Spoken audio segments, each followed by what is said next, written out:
स्वातंत्र्यवीर सावरकरांवरून सुद्धा शिवसेना आणि भाजप नेत्यांमध्ये आरोप प्रत्यारोपांच्या फैरी झडतात।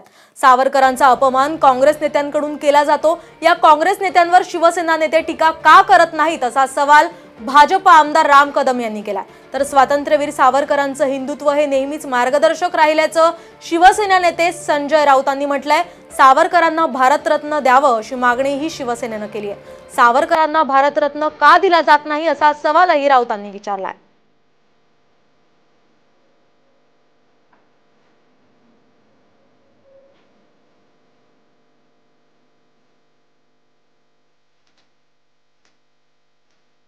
दरम्यान या संदर्भात संजय राऊत आणि राम कदम नेमकं काय म्हणालेत पाहूया। त्या वीर सावरकरांचा अपमान जेव्हा काँग्रेसचे नेते करत होते त्यावेळी शिवसेनेचे नेते मौन का होते हा प्रश्न आहे। आज हिंदुत्वाविषयी भाषा करत असताना सावरकरांचा ज्यांनी अपमान केला त्यांच्यावर टीका शिवसेना नेत्यांनी का नाही केली?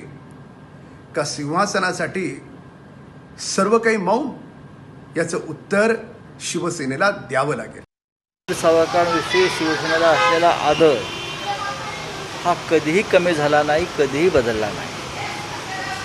जेव्हा जेव्हा वीर सावरकरांचा कोणी अपमान करण्याचा प्रयत्न केला तेव्हा शिवसेना उसळून उठलेली आहे। शिवसेनेचं आणि वीर सावरकरांचं एक भावनिक नातं आहे। ते नातं हिंदुत्ववाद, राष्ट्रवाद या धाग्याने जोडले।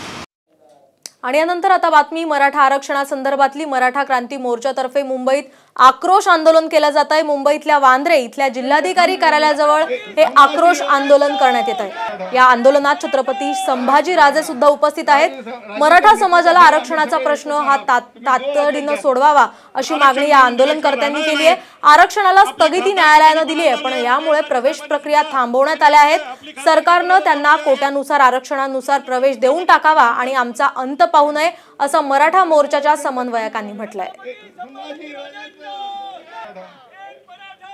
कुठले सरकार असू दे पण सरकारने आपली बाजू ही जोमाने मांडायला पाहिजे। हा कायदा हा नुसतं कुठल्या एका पक्षातला नाही, शिवसेना, काँग्रेस, राष्ट्रवादी या भाजप या सगळ्या लोकांनी एकत्र येऊन हा पारित केलाय। म्हणजे विधानसभा विधान परिषद म्हणून आताची जे सरकार असतील त्यांची जबाबदारी आहे, त्यांनी चांगल्या पद्धतीने विषय उद्याचा मांडावा।